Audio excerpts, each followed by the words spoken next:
Good morning. Today I'm going to be reading How I Became a Pirate. I thought I'd read this book to you since we're covering the bossy R this week, and pirates say R.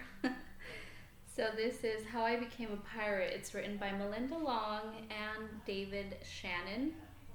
It's written by Melinda Long and illustrated by David Shannon. So since this is an illustration, that gives us a hint that this is fiction, so it's not going to be real. It's a make-believe story, fiction. How I Became a Pirate.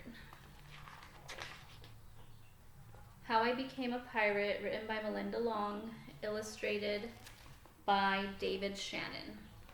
And as I'm reading it, I want you to think of your favorite part, because that's what your journal writing is going to be about today.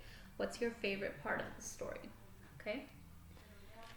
Pirates have green teeth when they have any teeth at all.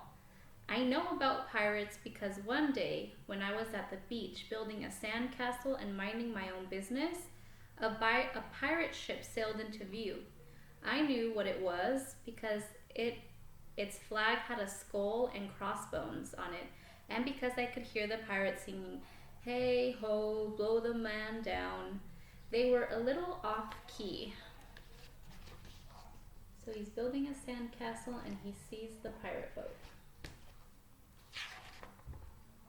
I tried to tell Dad, but he was busy setting up the beach umbrella. I tried to tell Mom, but she was busy slathering my baby sister with sunblock. So I went back to my sandcastle, but I kept an eye on the pirates. By then, they were rowing to shore. Uh-oh.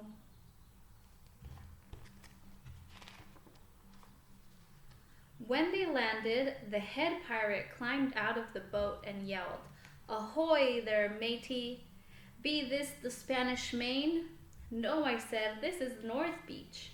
"Shiver me timbers," the pirate said. "We must have taken a wrong turn at Bora Bora."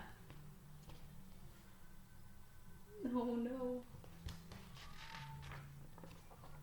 He walked around my sandcastle. He looked at the moat, then yelled back to his crew, "He's a digger, he is, and a good one to boot."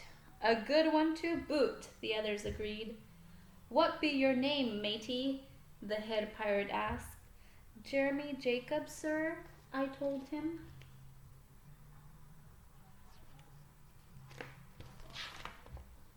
"Well, Jeremy Jacob," he said, "you're looking at Bread Beard and his crew.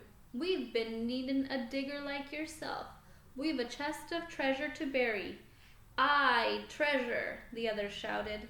"You're coming with us," Bread Beard told me. I didn't think Mom and Dad would mind as long as I got back in time for soccer practice the next day. Uh-oh, where is he going? Do you think he should go? That's how I became a pirate.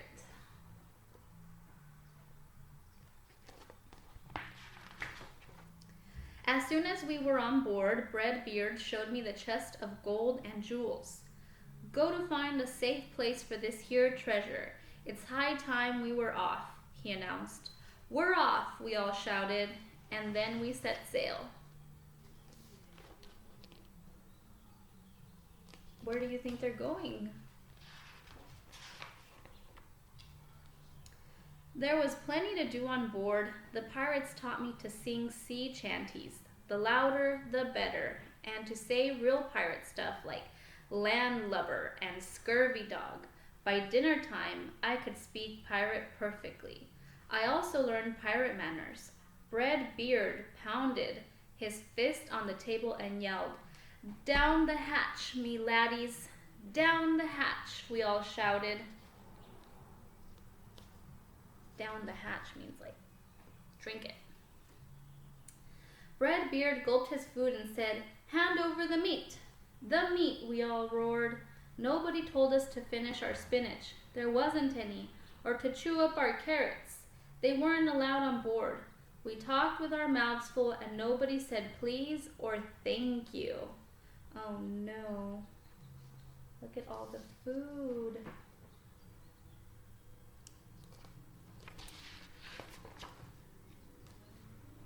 after dinner, I tried to teach the pirates to play soccer.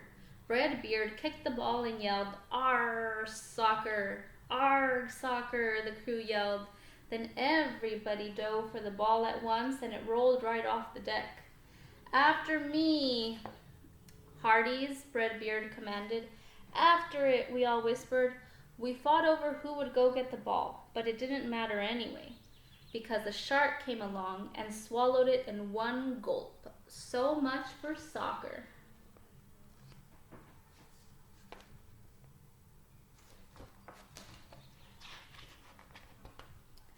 By now, it was past my bedtime, but nobody tells pirates to go to bed, to take a bath, or to brush their teeth.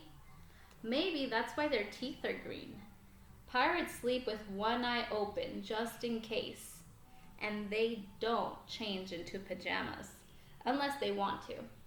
Pirates don't do anything they don't want to, except for maybe swabbing the decks. I wanted to be a pirate forever. Actually, maybe I'll have you write about being a pirate. Would you want to be a pirate? But then I found out what else they don't do. When I couldn't stay awake any longer, I asked Redbeard to tuck me in and read me a story. "Tuck you in," he howled. "Pirates don't tuck." "No tucking," the crew cried, and the only thing they had to read was a map. "Don't you have any books?" I asked. Redbeard looked confused. "Books?" I didn't even bother to ask about a good night's kiss. So they don't read stories, they don't read bedtime stories, they don't have books. It wasn't easy to fall asleep without a story, but I was finally dozing off when a storm broke. Thunder boomed and lightning flashed. I tried to hide under the covers as waves slammed up against the ship, but I kept falling out of my hammock. I couldn't find anyone in the cabin. They were all on deck. "Lower the sails," Redbeard shouted. "Batten down the hatches." Everybody ran around yelling and lowering and battening. Nobody had time to sit close and tell me it would be over soon. Nobody even noticed me. I decided that I didn't want to be a pirate after all. Why doesn't he want to be a pirate anymore? What's happening? Is he a little bit scared, maybe? Just then, flash, crash, crack. Lightning hit the mast and split it right down the middle. "What'll we do now?" yelled one of the pirates. "We'll have to turn back," called another. "But the treasure," hollered Redbeard. "Where will we bury the treasure?" I stepped forward. "Maybe I can help," I shouted over the wind. "I think I have the perfect digging spot."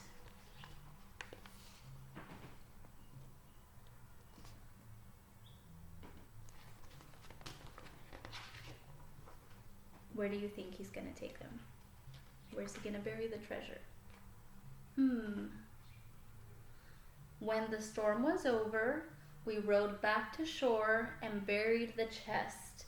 We drew a map so we could find the treasure again, but I don't think I'll need it.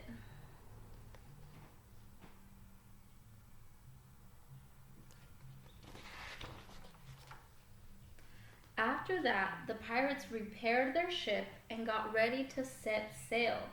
Before they left, Redbeard handed me a flag and said, "You make a fine pirate, Jeremy Jacob. Guard that treasure well. We'll be back to get it soon enough." "Soon enough," the crew repeated. "And if you ever need us," Redbeard added, "just run the Jolly Roger up yonder pole." "Up yonder pole," the others shouted. "And maybe I will, but not today."